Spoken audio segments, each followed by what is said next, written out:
Bonjour à tous, dans cette vidéo qui est ma première vidéo de la chaîne, parce que d'habitude je mets que des enregistrements d'écran pour vous montrer quand même un petit peu ce que je fais.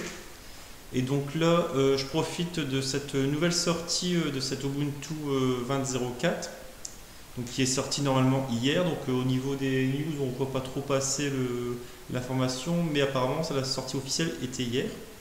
Donc j'ai passé ma Ubuntu 18.04 en mise à jour vers la 20.04 sans réinstaller parce que bon, je voulais pas me taper une nouvelle installation, remettre mes applis dessus, même si j'ai des scripts qui font tout ça. Mais au moins ça simplifiait tout. Et puis j'ai essayé aussi de faire la mise à jour pour voir si ça passait correctement. J'ai été très surpris parce que ça a correctement fonctionné. Donc ça n'a pas pris longtemps quoi, une petite heure, hein, le temps de tout télécharger en sachant que j'ai que 15 mégas ici comme je suis en campagne. Et donc le temps que ça travaille, il y a eu quelques questions par rapport au fichier système qui ont été un peu modifiés ou non. Mais bon, moi j'ai conservé mes réglages parce que sur ma Ubuntu j'ai quand même configuré la mémoire, tout ça, la swappiness et choses comme ça, pour que ça soit un peu plus rapide et tout ça.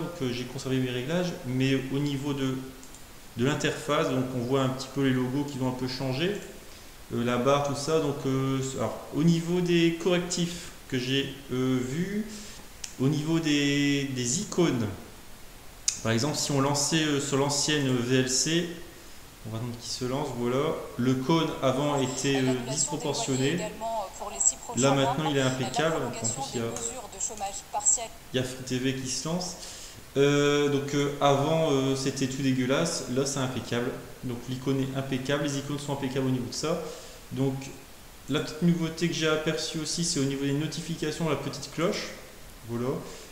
Dès que dès qu'on a une notif, ça se met là, dès que j'imprime, des choses comme ça. Bon, ça je vais peut-être pas le conserver parce que j'aime pas trop, parce qu'il faut cliquer dessus pour regarder. Je préfère ma petite notif ici avec Notify, hop, et on le voit directement à l'écran. Alors pourquoi j'ai choisi, donc là on est sur, je vais vous présenter un peu le système via le moniteur. Donc là on est sur la version 20.04 en 64 bits forcément. Sur la 32 bits ça s'est un peu dépassé et c'est, je pense plus, en 20.04 n'existe plus. Donc le noyau c'est du 5.4, donc 26, donc je suis sur du Mate. Donc je bosse sur du Ubuntu Mate depuis 2014. Avant j'étais sur le GNOME Fallback. Mais bon là j'ai parti sur la Mate parce que ça ressemble fortement à l'ancien GNOME que j'aimais fortement. Unity, tout ça, j'aime pas du tout. KDE, c'est bien, mais il y a trop de configurations dans tous les sens. Là, c'est simple, c'est propre. Pour bosser, c'est impeccable. Voilà. Et ça marche nickel, donc pas beaucoup de plantage, des choses comme ça. Même s'il y avait des petits bugs sur la 18.04 qui persistent, comme les icônes que je vous ai présentées tout à l'heure. Donc là, au niveau mémoire, j'ai 8 Go, c'est sur un PC portable qui date de 2014. Donc on est sur un Pentium là-haut voltage, N3540, un quadricœur à 2 GHz à peu près. Le graphisme, c'est du Intel, pareil, il y avait besoin sur la 18.04 pour éviter les freezes d'un petit modif dans le grub pour justement que ça ne frise pas. Bon là j'avais conservé la modif, je l'ai enlevé, j'ai testé, ça a tenu une journée, donc là je l'ai encore remis, il faut que je l'enlève et que je teste ça sur le long terme, mais si ça tient je l'enlèverai et puis c'est impeccable. Par contre pour le Wi-Fi j'ai toujours dû rajouter pour justement la puce qui se prénomme RTL 8723BE, il y a une modif à faire, donc un petit fichier .conf dans le mode probe pour que ça se casse pas, parce que si on le laisse sans ping, sans rien, hop, il tombe en veille, il se déconnecte du Wi-Fi et après il faut à chaque fois reconnecter, donc il vous demande le mot de passe, il faut reconnecter automatiquement, mais c'est un peu chiant. Voilà. Donc avec la modif c'est nickel, donc là je suis sur ma Freebox, donc ça c'est impeccable. Donc sinon ici voilà, bon, espace disque, alors voilà, bon, processus, hop, le quadricœur, la mémoire, j'ai pas de swap, ça c'est le réseau, hop, je ferme.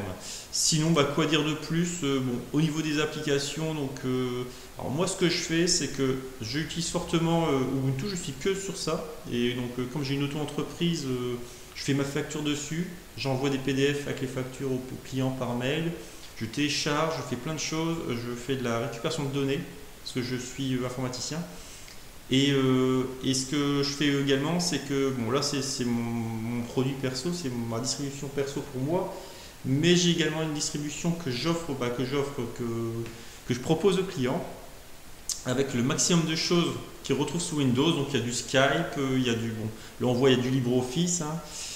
Il y a des petits logiciels comme GLabels pour tout ce qui est étiquette, c'est là-dessus que j'ai fait mes cartes de visite pour l'entreprise par exemple. Donc dans Graphine, pour numériser Simple Scan, qui là ils ont mis numérisateur de documents, c'est très très bien, c'est bien en français. Bon, XSail, c'est au cas où c'est pas reconnu par Simple Scan, mais j'ai mis les deux. Bon, GIMP, on ne présente plus.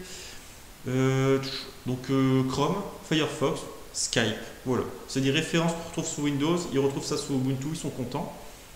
Donc là aussi, X1120C, je m'en sers pour. Bon, moi je m'en sers pas parce que c'est mon PC à moi, mais je mets ça dans la distribution avec une petite icône pour prise à distance. Quand je propose une installation Ubuntu au client, ça me permet de prendre à distance le PC pour les petits bugs ou les explications. Et je peux, hop, grâce à cette console-là, avec mon répétiteur, je peux directement prendre à distance un PC. Bon, là, il n'y a personne de l'autre côté, mais sinon, ça marche. Donc, que je suis chez moi, j'ai déjà fait ça aussi, tout simplement. Voilà, je suis en inter une journée, je m'arrête dans un café, hop, en 4G, hop, et je peux prendre à distance un PC. Le répétiteur est chez moi. Donc, ça me permet de faire ça. Donc n'importe où je suis et n'importe où est le client dès qu'il y a internet. Donc après, bon, dans les outils système, j'ai mis un peu de tout. Il y a du Gparted, il y a du pour nettoyer, alors que normalement sous Linux il n'y en a pas besoin, mais je le mets quand même pour tout ce qui est ancien noyau, des choses comme ça. Htop qui est très bien fait. Une petite présentation. Ça montre comment, voilà, ça me permet de faire des petits trucs. Alors System Back, on arrive encore à l'installer alors que les mains plus maintenues, et ça me permet de faire des lives. Donc là je suis en live, ça veut dire que je suis sur une clé USB, donc j'ai mon disque dur interne de ma machine qui est un SSD, forcément j'ai démonté le disque dur mécanique parce que les mécaniques je n'aime pas. Donc je mets directement depuis 2013 du SSD partout, et donc du coup j'ai mis du SSD dès que ça existait. Donc là j'ai que du 60 Go, hein, c'était toute d'époque, hein, sinon ça coûtait un bras. Et donc mon 60 Go c'est mon master. Je crée grâce à System Back un live que je mets sur une clé USB en USB 3 et je démarre tout le temps sur ma clé USB.